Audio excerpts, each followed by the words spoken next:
servir para las otras prácticas. Lamentablemente, esta primera práctica, o tema, o capítulo, que es bioseguridad, es totalmente teórico, ¿sí? Bla, bla, bla, y bla, bla, las normas de bioseguridad, qué hay que hacer, cómo conocerlas, etcétera. Luego viene control de calidad. Ahí para la próxima clase, si es que me olvido, tienen que alistarse su calculadora, lápiz, su papel, etcétera, para ir calculando, porque ya vamos a empezar a usar los datos que teníamos. Entonces, claro que vamos a ver la parte teórica primero, qué es el control de calidad, qué vamos a hacer, cómo vamos a sacar, cómo interpretar, las reglas de Westgard, las de Levy-Hennings, que son un poquito difíciles de interpretar, pero lo van a hacer bien porque no es complicado. Estoy haciendo hora, a ver, esperando si entran, pero creo que no entran. Tanto han insistido que querían entrar a este grupo, que no sé qué, que sean peleo, que yo primero, yo segunda, y miren nada. Vamos a entrar entonces al primer capítulo, que es bioseguridad, que ya les digo, tienen que conocer las reglas, las normas, porque van a trabajar en laboratorio los que hagan su internado, entonces medio complicadito si no saben manejo de desinfectantes y todo eso, ¿sí? Entonces comenzamos. Cualquier cosa, cualquier duda me paran y me dicen, doctora, un ratito, queremos preguntar algo. Y yo también pregunto durante la clase, o sea, que estén atentos, pongan atención.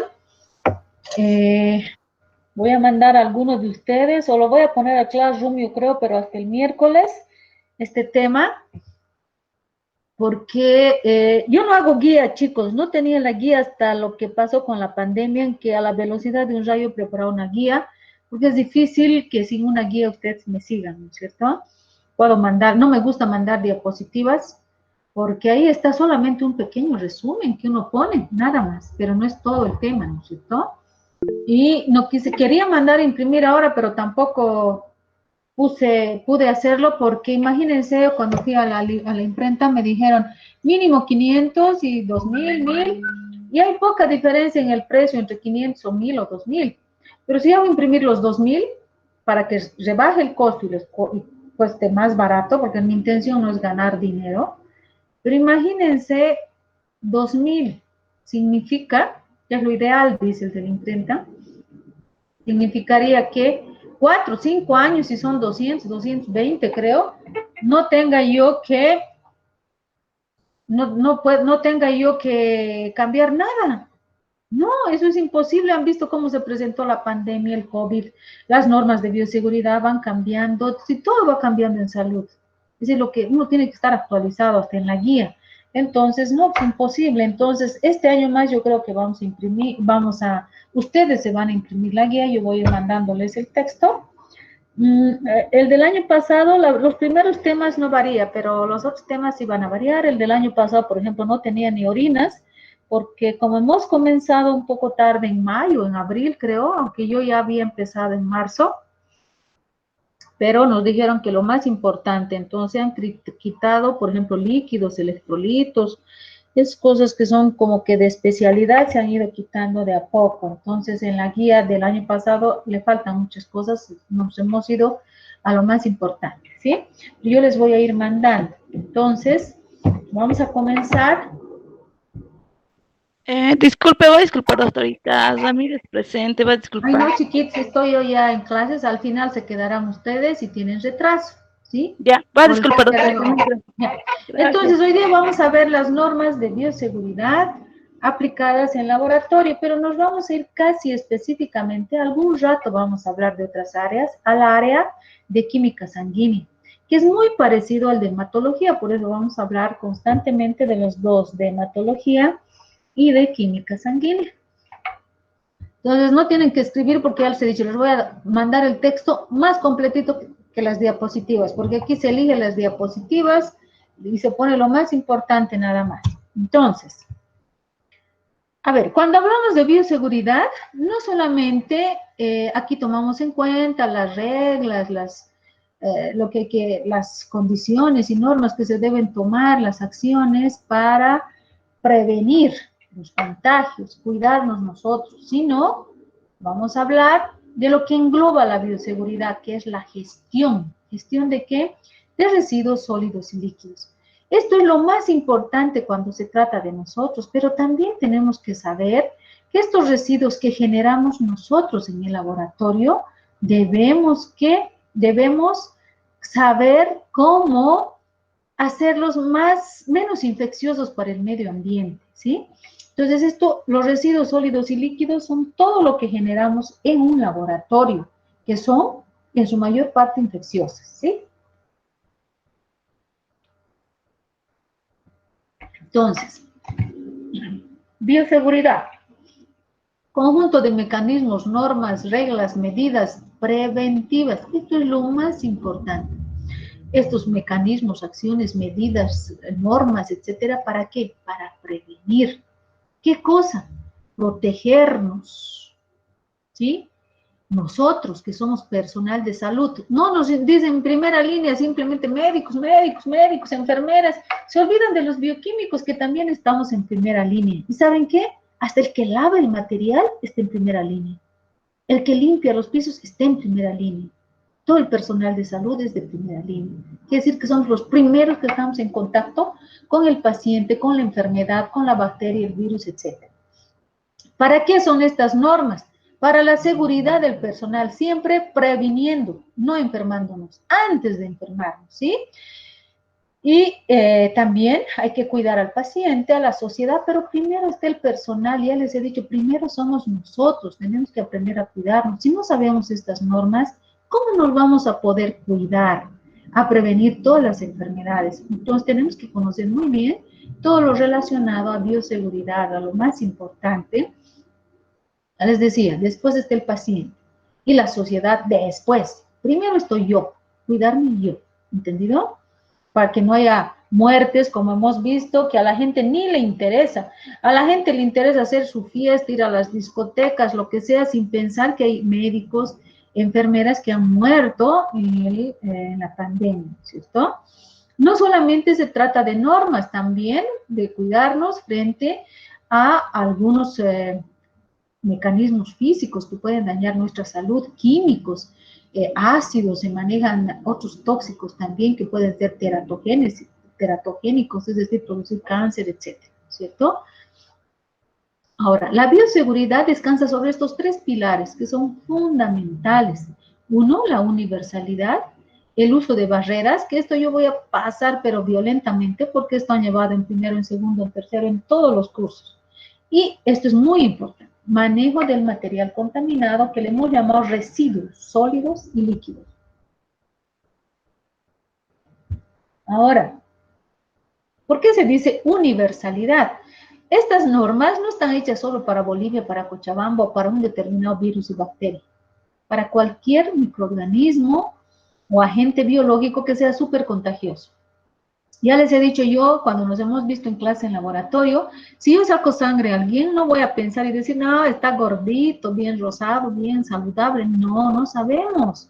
Nadie viene con su letrero de que tiene COVID, tiene HIV, tiene hepatitis. Nadie.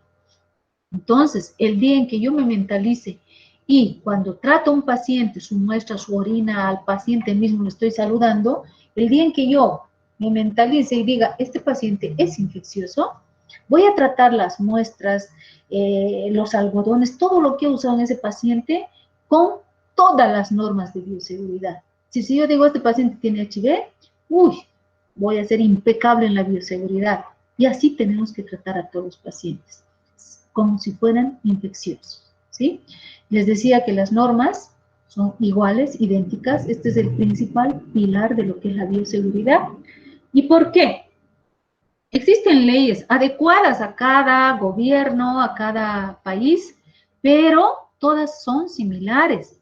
Acá tenemos la adecuada a nuestro país, la ley, no tienen que aprenderse las leyes. Cuando ustedes trabajen y sean personal de salud, ahí les van a tomar la ley SAFCO, exámenes y todo, y tienen que dominar las leyes, los reglamentos, todo. Ahora no, pero les comento que hay una ley, la 15.629, emitida por el gobierno, el 1807 de 1978. Imagínense, 1978, Ya se hablaban de las normas de bioseguridad que se deben aplicar frente a agentes infecciosos. Y mucho no se ha hecho. Si se fijan, desde el 78, casi 40 años, no se ha avanzado casi nada. Seguimos peleando para que nos den barbijos. Luego, otra ley posterior, la 1333, ya habla de los peligros de las infecciones, agentes biológicos y el tratamiento de estos materiales contaminados respecto al medio ambiente. Esta ley ha sido promulgada el 27 de abril de 1992.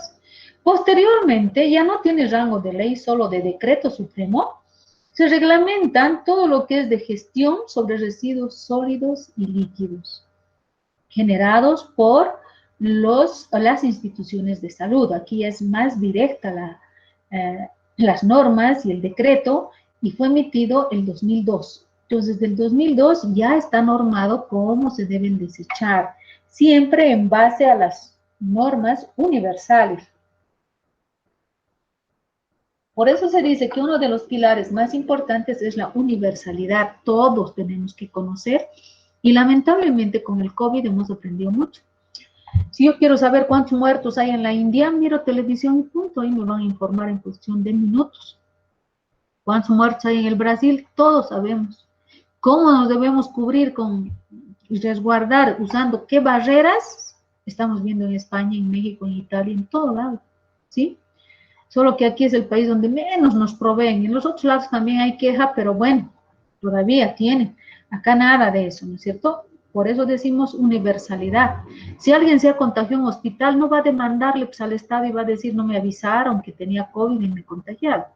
Antes, entre 1978 y 2000 y el 1984, cuando empezó a surgir el SIDA, ahí sí se hicieron juicios muy, muy millonarios, en la que enfermeras o médicos han demandado a sus instituciones porque no les dieron las normas de bioseguridad, del uso de barreras, porque no se conocía, igual que ahora, sobre el HIV. Entonces ahí sí demandaron a la institución porque estos pacientes deberían, por ejemplo, un cirujano que opera deberían decirle, ese paciente es HIV. Y más al contrario, ahora hasta hay más leyes que protegen al paciente, porque a un paciente yo no le puedo decir, no le voy a operar si usted no tiene un test de HIV. No, porque va contra la normativa, la discriminación, dicen, están discriminando al paciente, entonces ni eso ya nos protege. Antes se hacían juicios millonarios, ahora no, porque estas normas y el cómo saber prevenir cada uno de los del personal de salud ya son universales. El tratamiento de estas enfermedades, sea HIV, sea COVID, universal. Entonces, a eso se llama universalidad. El uso de barreras, les he dicho que vamos a pasarlo rápido, y también es universal, el uso de guantes, barbijos, etcétera, etcétera.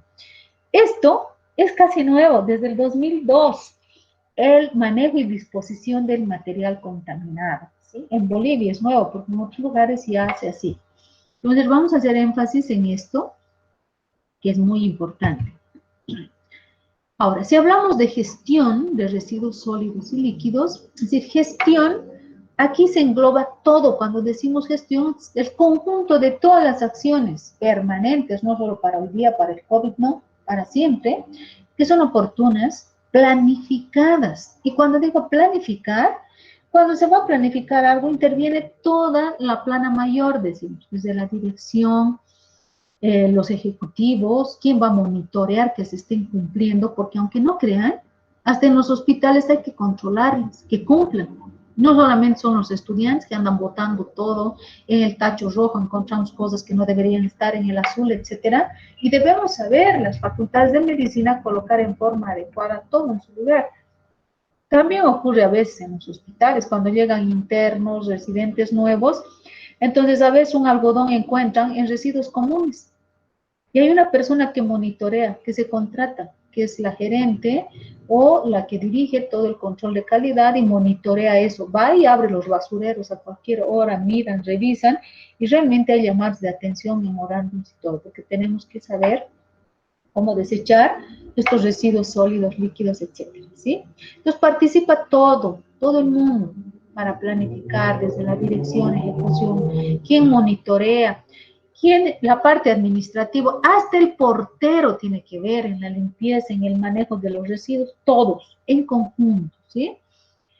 En la parte económica también, si no me dan tachos adecuados, bolsas adecuadas, no va a funcionar nada, ¿no es cierto? Es decir, involucra a todos, por eso se llama gestión de residuos sólidos y líquidos. Ahora, dentro de estos residuos se conocen tres. El uno, en establecimientos de salud, y los biocontaminados están muy relacionados. Este tipo de residuos son cualquier sustancia, sean sólidos, líquidos o gaseosos, que produce el ser humano. Por eso se llama líquidos, fluidos biológicos, todo lo que produce el ser humano y que está ligado a las muestras que producen los establecimientos de salud, ¿sí? Entonces, este residuo es muy importante. Los residuos biocontaminados también son residuos que contienen agentes biológicos que pueden causar daño a la salud o al ambiente. Entonces, todo esto vamos a ir hablando a medida que avancemos. Me he saltado los residuos peligrosos, tienen también riesgo. Pueden ser potencial para los seres vivos, pero no es tan directo como esto, como lo que se produce en el establecimiento de salud y que son contaminantes. Aquí están las sustancias corrosivas, la patogenicidad, explosividad, radioactividad y todo eso, ¿no? Puede haber gente que trabaje o personal bioquímico que trabaje, qué sé yo, en una planta de medicina nuclear, que trabaje con cosas explosivas, etcétera. Son también residuos peligrosos, ¿sí? Ahora, esta clasificación se ha hecho la OMS, es mundial la clasificación y no va a cambiar ni cambia nunca más. De estos residuos infecciosos, sean líquidos o sólidos, se los ha clasificado con letras. Son tres, clase A, clase B y clase C. La clase A, que es la más numerosa, tenemos acá. Fíjense, para facilitarles que entiendan, porque tienen que saber de memoria estos chicos. Sí, si van a hacer su internado, tienen que saber de memoria cómo desechar y en qué tachos, etc. Todo lo que es par está aquí, para facilitarles. Miren, A2, todo lo relacionado a sangre, hemoderivados y fluidos corporales. ¿Dónde van a ir? A un tacho rojo y que tenga bolsa roja también. Porque no puede, el personal de salud que saque estos desechos no puede andar por ahí, por el hospital, con chorreras ahí de sangre, de fluidos, ¿no es cierto? Imposible, jamás. Entonces tiene adentro una bolsa muy resistente roja. Luego tenemos a 4 cortopunzantes. Acá es al revés, se prefiere no poner bolsa. Dice, no es recomendable, pero sí se deben usar recipientes rígidos, directamente acá los cortopunzantes, o en recipientes pequeños que entren al recipiente grande. ¿Qué recipientes rígidos? Por ejemplo, lo que más se utiliza y van a ver en los laboratorios, porque somos pobres, los frascos de lavandina de 5 litros, qué sé yo, de las galoneras de más volumen, esos son los recipientes rígidos, donde yo voy a meter agujas, restos de ampollas, qué sé yo, de frasquitos que se usan en el laboratorio y que pueden romperse, ¿entendido?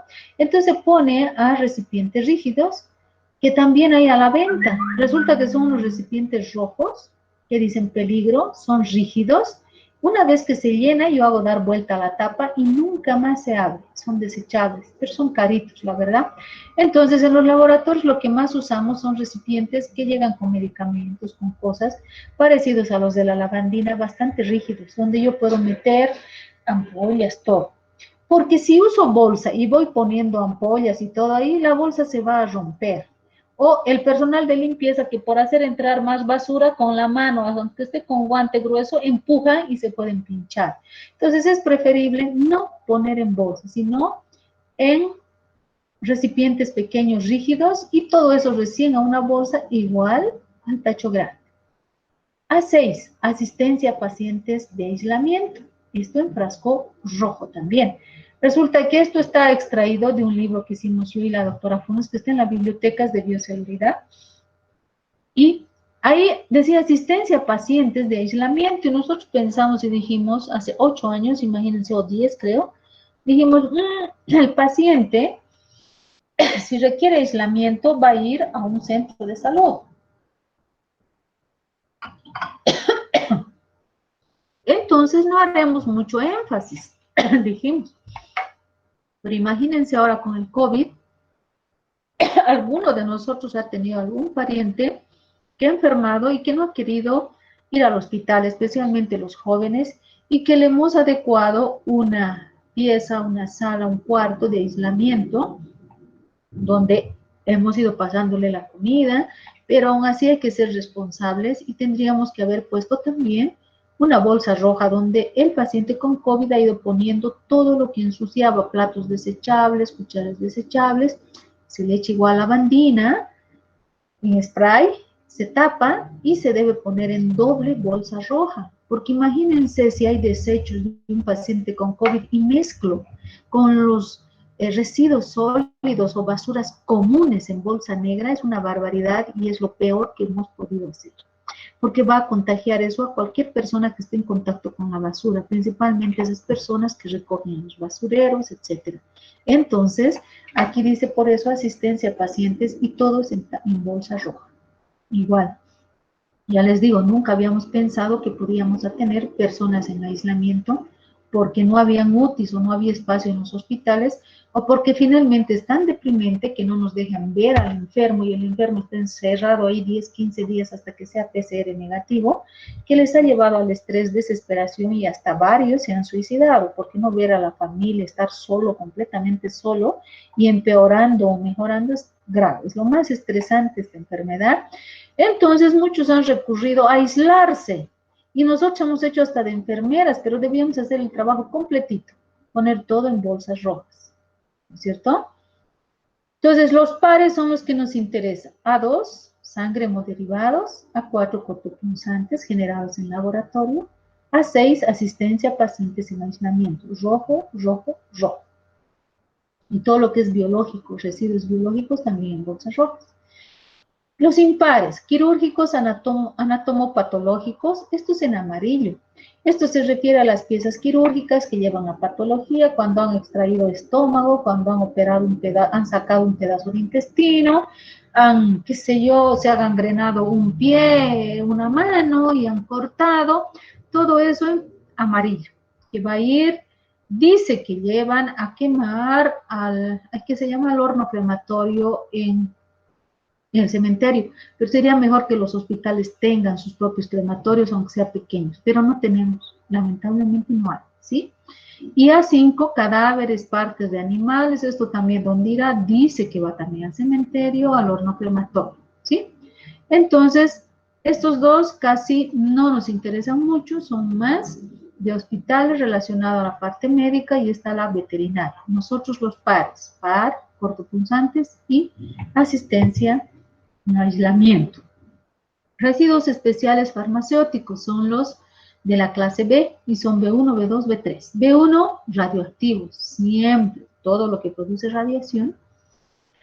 B2, los residuos farmacéuticos, los medicamentos vencidos, los que no hemos terminado de tomar, jarabes, líquidos, etcétera, y los queremos desechar, todos en bolsa azul. Esto es fácil porque todos los de la clase B farmacéuticos que seguramente van a llevar en las materias relacionadas a farmacia en tachos azules.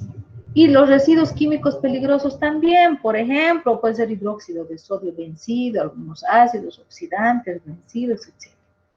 Los comunes, en bolsa negra, el tacho no importa si es color plomo o negro, pero la bolsa es negra.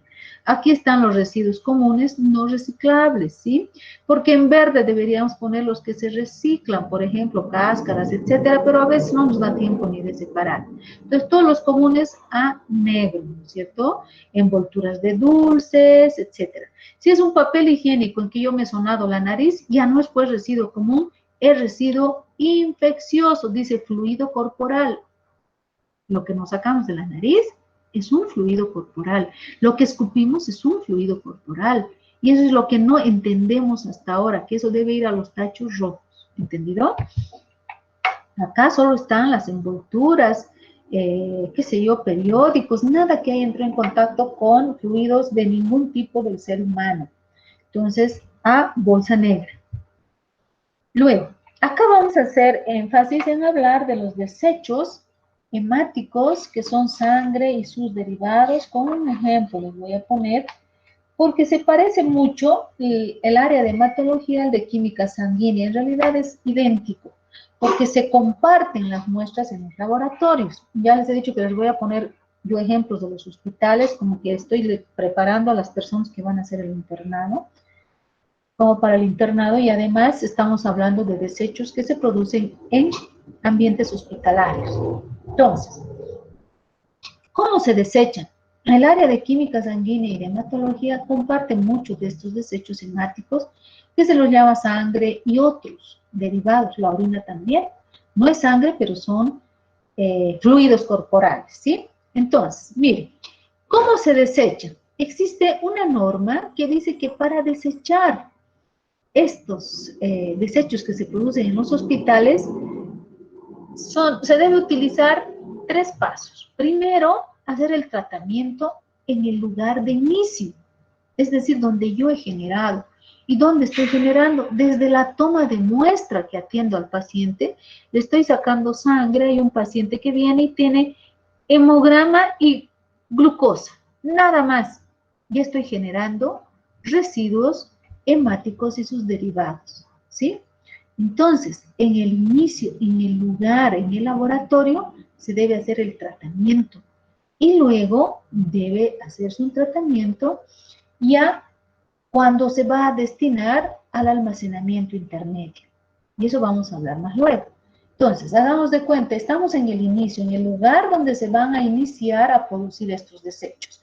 Viene un paciente, la interna le saca sangre, tiene hemograma, vacía un tubito lila que tiene DTA, anticoagulante. Los tubitos con tapa lila son para el hemograma. Se coloca la sangre ahí y sobra un poquito para la glucosa en un tubo de vidrio sin anticoagulante, porque tengo que separar el suero, ¿no es cierto? Y el suero es sin anticoagulante. Entonces dejo un ratito, el hemograma ya está en la otra sección, hago que se retraiga el coágulo en el baño María, unos 10, 15 minutos, centrifugo y arriba tengo el suero, ¿sí? Y abajo está el coágulo.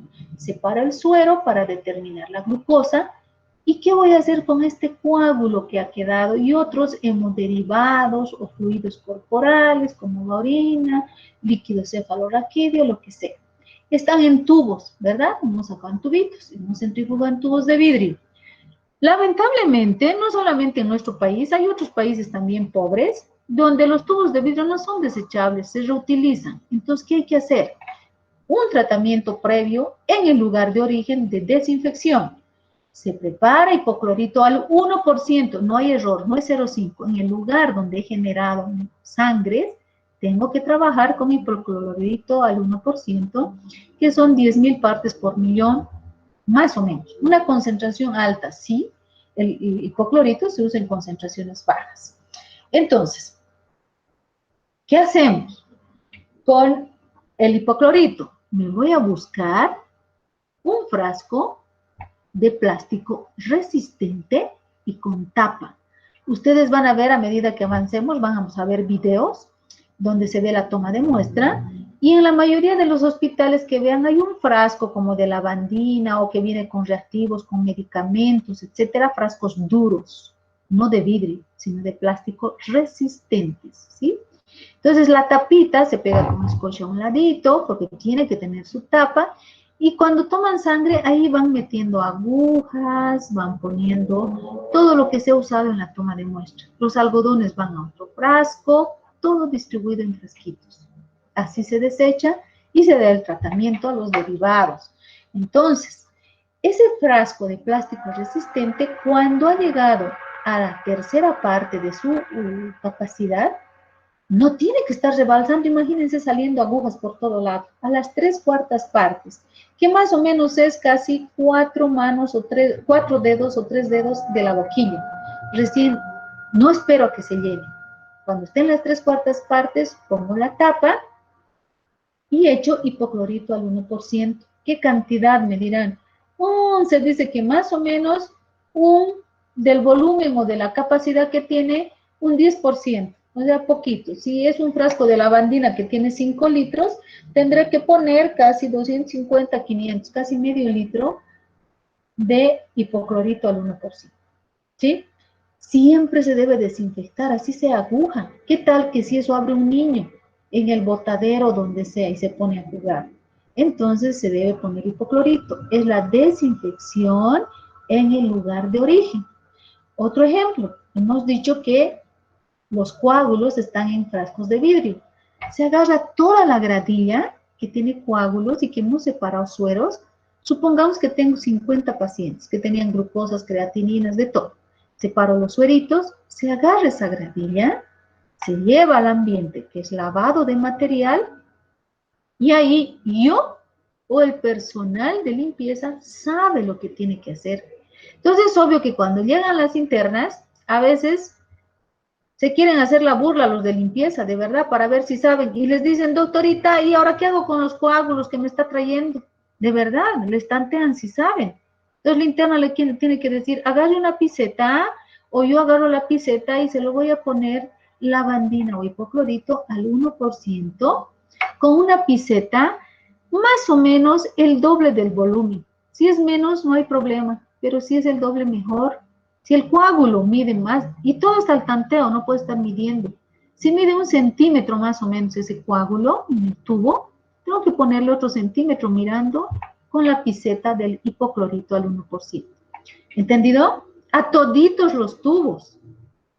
Y cuando está con la materia orgánica desprenden tóxicos, dependiendo si es coágulo, no les puedo decir qué, porque con la materia orgánica diferente, si es coágulo, si es orina, reacciona diferente, pero se siente un olor espantoso. Entonces son tóxicos y se tiene que tapar. Estos tubos tienen tapas rojas, se cuidan las tapas en los laboratorios, se ponen en cajas. Entonces agarran las tapas rojas y chin, chin, se tapan los 50 y se deja 30 minutos, recipiente bien cerrado, para evitar esos vapores de cloro, ¿sí? Eso hacen los de limpieza, aunque no crean, se los prepara, se les da cursos, se les enseña. Por eso es que el personal que lava el material, es requerido en laboratorio. Ni vacaciones pueden sacar porque hay que enseñar a otro que le va a reemplazar, porque no es tan fácil como limpiar pisos, ¿sí? Entonces es minucioso el tratamiento en el lugar de inicio. No se olviden que generalmente son los laboratorios. Ese es el lugar de inicio. Entonces, 30 minutos. En alguna literatura he visto 20. Mejor lo dejamos 30. A veces hasta 1 hora lo dejan los de limpieza. Destapan y vacían recién a la alcantarilla. Yo he visto en algunos laboratorios en provincia, cuando hemos ido a supervisar, a hacer el control de calidad, que todavía están echando a la taza lo que sobra de la orina, a las tazas, al baño, y soltando agua. No, se hace un tratamiento previo.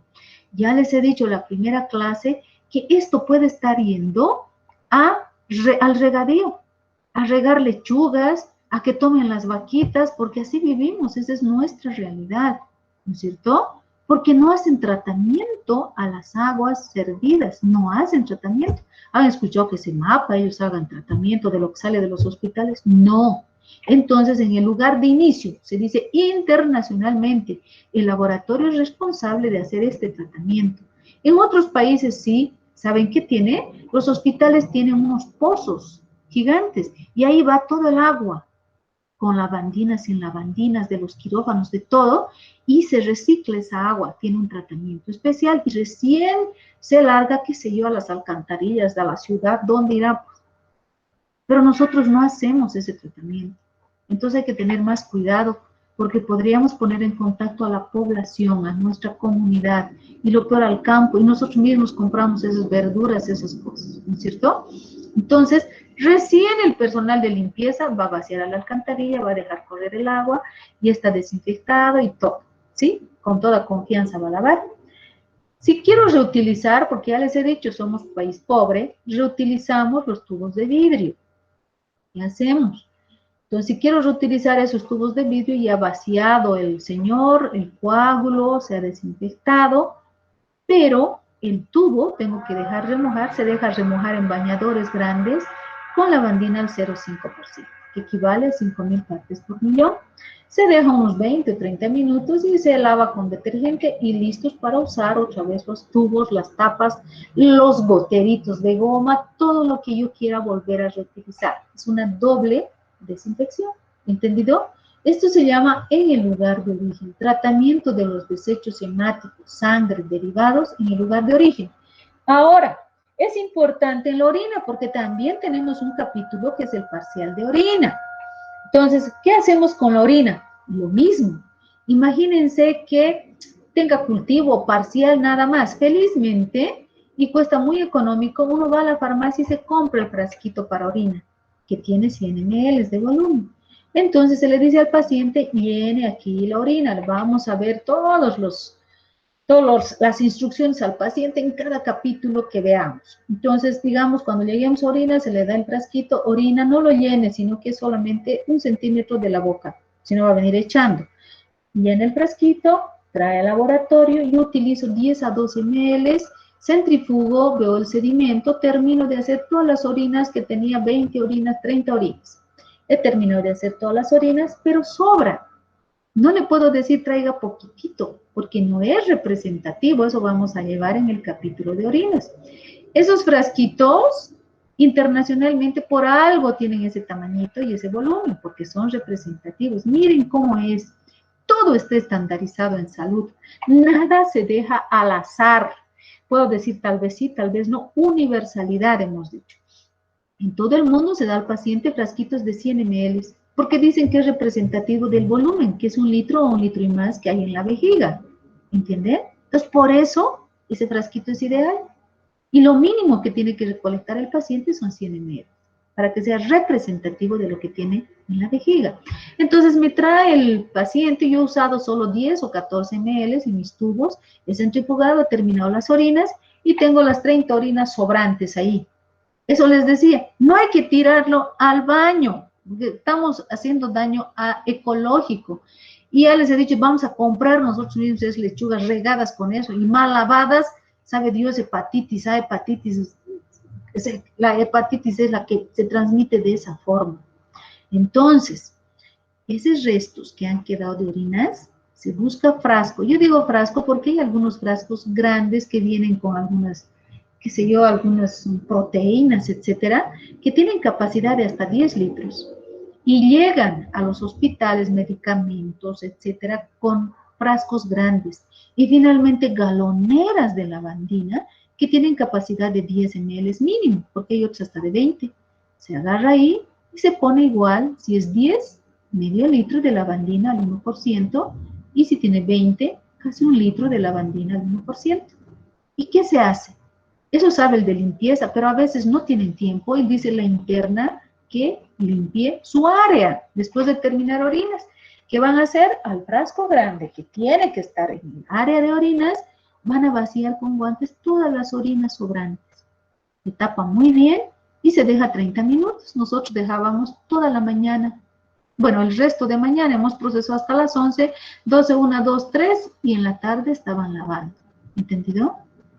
Esos frascos de plástico no son reutilizables, pero en algunas provincias me han dicho que sí reutilizan, porque a veces hay gente tan pobre que no se puede ni comprar ese frasco, pero hacen lo mismo. Se lavan, se dejan remojando en tachos grandes con lavandina al 0,5, 30 minutos y se lavan con detergente y solo así se pueden reutilizar. Acá, en todo el complejo hospitalario y cajas, no se reutilizan. Se les echa un poco de lavandina en spray y se botan en bolsas rojas. Esos tachos de orina. Perdón, esos frascos de orina. ¿Entendido? Pero si quiero reutilizar, tengo que seguir todo esto, que es un tratamiento internacional que se da. ¿Sí?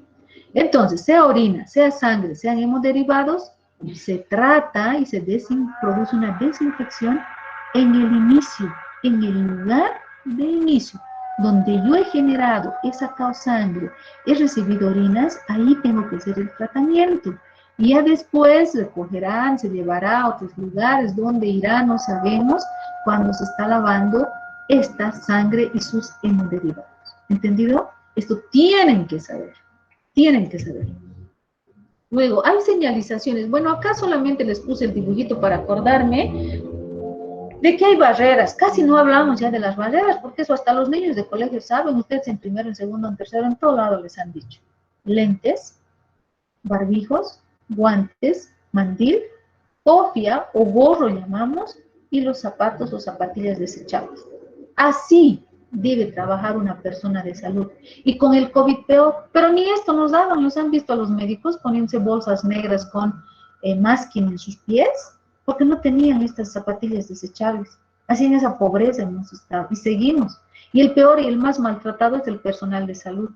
Y que todavía los de la COP, los mineros, los masistas se dan el lujo de decir que si no trabajan les vamos a ir a sacar y a pegar, cuando en primera línea cuántos han muerto. Yo les digo, cuando ustedes estén en salud va a cambiar su mentalidad. Y les he dicho, lo primero es la ética y la moral y las buenas costumbres. Si algunas se han espantado del video o lo que sea, les vuelvo a repetir, sea cierto o no cierto. Yo tengo el video verdadero que nos han mandado los guardias y es totalmente diferente del que han tergiversado, por eso no deberían cambiar nada, porque ahí se ve a un guardia riñéndola como a su hija. Y en ningún momento ella explota y dice, oiga, ¿de qué me acusa? Ponen unas caras de vergüenza, si será cierto, no sé, pero les digo una cosa, en el reglamento en salud, por eso he empezado con moral y ética, justo, siempre comienzo primero eso. Porque en salud, ¿qué pasa? Ustedes van a hacer su internado, irán a Villa Tunari, aquí, allá. A veces, chicos, son tan pequeños los hospitales que ponen esos catres como literas de un piso, dos pisos, y tienen que compartir hombres y mujeres. Sí, de verdad. Lamentablemente, porque los espacios son pequeños. Hasta en el gastro compartían los residentes, no los internos. Las puertas no se cierran en los hospitales. Donde duermen los residentes, la puerta está abierta o semiabierta, porque todo el tiempo están caminando enfermeras aquí y allá, y con el ruido no se pueden ni dormir ni descansar a veces. Yo me acuerdo que nos dijo un director, no vienen a dormir, doctoritas, estas son camas de descanso, para descansar, no a dormir. Entonces, acostúmbrense, se respeta porque compartimos hombres y mujeres, y pasan la noche. En el reglamento del residente, del interno, de enfermería, de bioquímica, de lo que sea, dice, faltas a la moral, suspensión inmediata. Por eso les he hablado y he comenzado yo con la materia de hablarles de ética y las buenas costumbres. Jamás, jamás se cierran las puertas por eso. Tienen que estar abiertas, de laboratorio, de cualquier lado, porque ya les digo, ahí se comparten hombres, mujeres, internos, residentes, porque son solamente salas de descanso, nos dicen. No es para dormir y echarse, pero la dormida ahí, no hay tiempo para nada, ¿sí? Entonces, uno tiene que tomar en cuenta todas las reglas de comportamiento, ¿sí? Entonces, estas reglas de bioseguridad las han llevado y también deberían darles éticas, comportamiento y todo, porque en los hospitales se comparte, lamentablemente. Y han debido escuchar ustedes, uy, le han pescado al residente, al interno, sí, a veces significa llamada de atención terrible y suspensión. Entonces, no hay que hacer cosas indebidas en los hospitales, porque hay sexo masculino, femenino, toda la noche hacen turnos, se quedan, entonces, mejor, buen comportamiento, ¿sí? Y las normas de bioseguridad, otra cosita, nadie lleva su baby doll al hospital, nadie, se duerme con las batas y el guardapolvo, tal cual uno está, o sea, así de incómodo, nadie, ni ponerse su pijamita, no, no hay eso, directamente por eso es que es tan cómodo y todos nos hemos acostumbrado a usar ese, ¿qué se llama? Ese uniforme que es una camisola y un pantalón, así. Eso y el guardapolvo. Nos dormimos tal cual o descansamos tal cual. Nadie se desviste, no hay pijama, no hay nada, porque solamente son momentos de descanso, ¿sí? Entonces, todo eso se debe tomar en cuenta respecto a las normas de bioseguridad y buen comportamiento, ¿sí? Ahora, me he saltado a esto porque yo casi no toco, porque esto han aprendido en primero, en segundo, en tercero. Usar las batas que llamamos, ¿sí? Cuando hagan su internado les van a pedir batas. Todavía en clases pantalón blanco y polera blanca, pero después no, se usan batas. Es lo más cómodo para moverse, para estar todo el día con eso. Entonces, Estas son las barreras que nos van a proteger, que las pasamos de largo. Lavado de manitos, ni menciono, eso hasta los niños ya saben. Entonces, vamos a pasar a señalizaciones y simbología. La señalización tenemos que conocer de memoria, es habitual toda esta simbología. Fíjense, en el laboratorio deben marcarse todos estos lugares o contenedores que están con símbolos que son internacionales, explosivo, esto es lo que más nos asusta, tóxico, ¿no es cierto? Y es inflamable. Entonces, todos estos pictogramas que se llaman son comunes para todo el mundo, no solo para Bolivia, para aquí. Y esto, más que amarillo, debería estar en rojo. Ahora, los símbolos que nos dicen peligro también están acá. Obvio, si yo voy a ver que es explosivo, voy a manejar con mucho cuidado. Por eso es que los ácidos y todas esas sustancias que pueden explotar, que están en frascos de vidrio, nunca se ponen arriba, a la altura de los ojos, siempre van en mesones o, qué sé yo, en cabetas abajo, para evitar que exploten, que yo lo haga caer desde arriba y me esté quemando, ¿entendido? Todo esto han debido llevar en químicas y todo, las normas de bioseguridad que no son solamente referidas a sangres. Y luego, esta identificación. Esta es la institución NFPA 704 y las siglas del número de la ley que es para todo el mundo. Ahora ya no estoy hablando de bolsas, ¿entendido? Nada de bolsas. A esto se llama el diamante de materiales peligrosos. Este color se pone a las puertas de los lugares de trabajo, laboratorios o lo que haya. Entonces, miren, si yo estoy yendo a una institución, una fábrica, estoy yendo a visitar, qué sé yo, una fábrica de la EMI, de explosivos, de lo que sea, y veo este color, la puerta pintada de amarillo o con 3 cintas amarillas o 4, tengo que saber que puede explotar, que puede haber mucho calentamiento y que hay cosas químicas, ¿sí? El amarillo. Ahora, si veo rojo, la puerta toda roja o con cintas así, líneas rojas, quiere decir que es inflamable, que hay sustancias que a los 25 grados se vuelven inflamables, que eso es lo peor, es 4 de riesgo.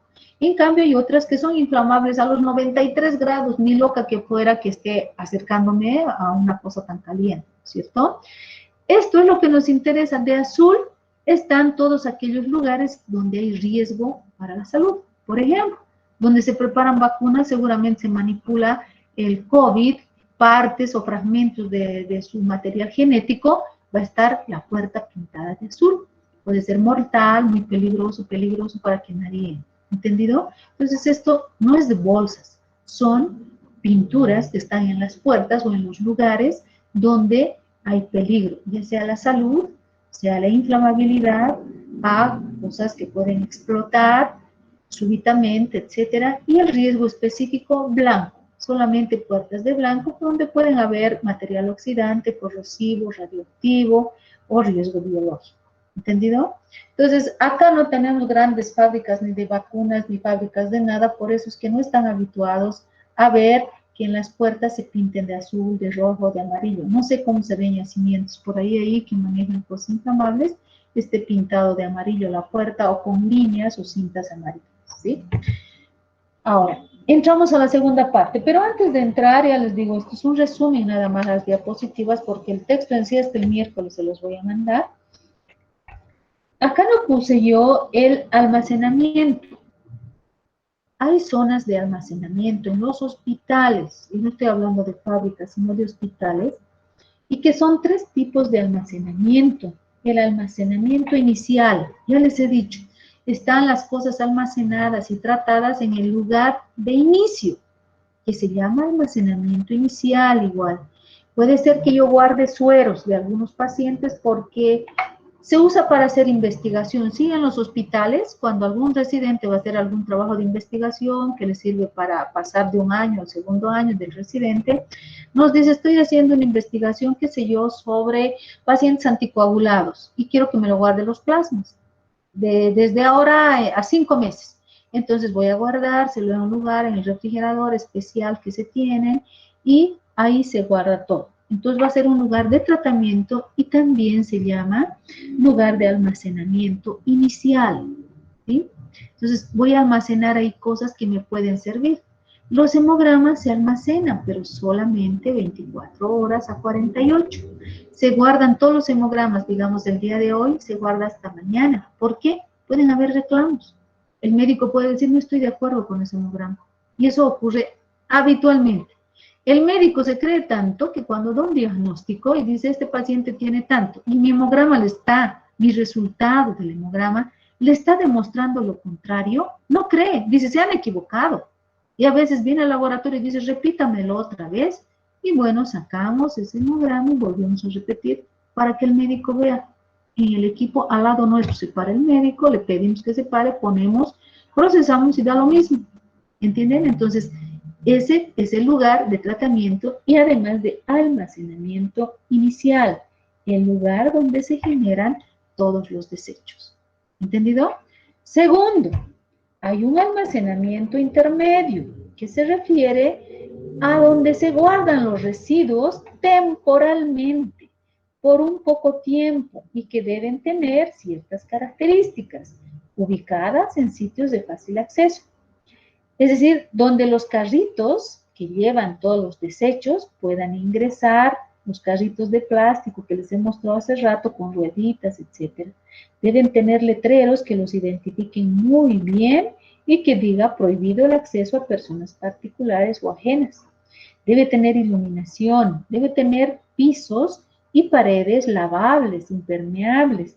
Los contenedores que entran no deben tener puntas, aristas. Imagínense un contenedor, se choca ahí con alguna puerta, algo, y tiene una punta y se hace un agujero y la sangre chorreando, después van a andar por ahí. Luego deben tener identificaciones, las bolsas, recipientes, si es clase A, clase C. Así salen las bolsas de los laboratorios y de los hospitales, ¿sí? Ese es el almacenamiento intermedio. A sus compañeros les pregunté del primero y segundo grupo y una o dos conocían el almacenamiento intermedio de la facultad. Entonces, les dije, ¿dónde está el almacenamiento de la facultad? ¿Tiene almacenamiento intermedio? Sí, me han dicho, es chiquitito, un cuartito. ¿Ustedes han visto? No. Hay el ingreso que ahora entran los alumnos. ¿Cómo? Sí, doctora, es el ingreso por donde dice bioquímica y farmacia.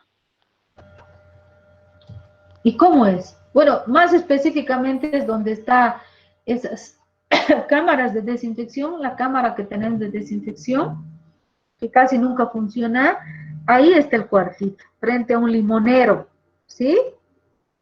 ¿Quién me ha contestado? Sí, doctorita, es ahí. Sí, quería decirle, perdón. A ver, Clara, ¿y cómo es ese cuartito? ¿Qué más dice en la puertita? ¿Te has fijado? Prohibido el ingreso de personas, solo acceso a personas autorizadas. ¿Y es grande o chiquito? No, es pequeño, doctorita, es debajo de las gradas. Sí, es pequeño, la verdad. Pero como en la facultad no se acostumbra a hacer práctica, ni manejar materiales biológicos, ni nada, y a ustedes les vale que haya práctica o no, lo han hecho así de chiquitito. Pero no importa, reúne las condiciones de bioseguridad. Lo que dice su compañera, y Clara se ha ganado 2 puntos, me va a hacer recuerdo al final de la clase, Clara, le voy a anotar en mi lista. Ustedes tienen que ser minuciosos, fijarse desde que uno entra al hospital, al laboratorio, a la facultad, ¿cómo no se van a fijar? Hay un cuartito y ahí es el almacenamiento intermedio de todo lo que generamos en los laboratorios. Si yo utilizo, algún rato nos vamos a sacar sangre, algún rato vamos a centrifugar orinas, los frascos donde van al tacho rojo y del tacho rojo el personal de limpieza saca eso y donde lleva al almacenamiento intermedio. Todo está ahí. Ahora no sé si harán preparados, pero alguna vez he visto que en anatomía con el doctor hacían algunos preparados, llevaban algún corazón, pulmón, todas esas cosas van ahí. Se tratan primero con la lavandina, obviamente, y luego se almacenan ahí y es un almacenamiento intermedio. Y de ahí les cuento que recoge un carrito. No sé si han visto, o sacan hasta afuera en esos tachos y a veces los dejan afuera, esos tachos con rueditas y lo dejan a veces afuera porque no entra hasta adentro el carrito. Es un carrito blanco que tiene los símbolos de peligro en rojo.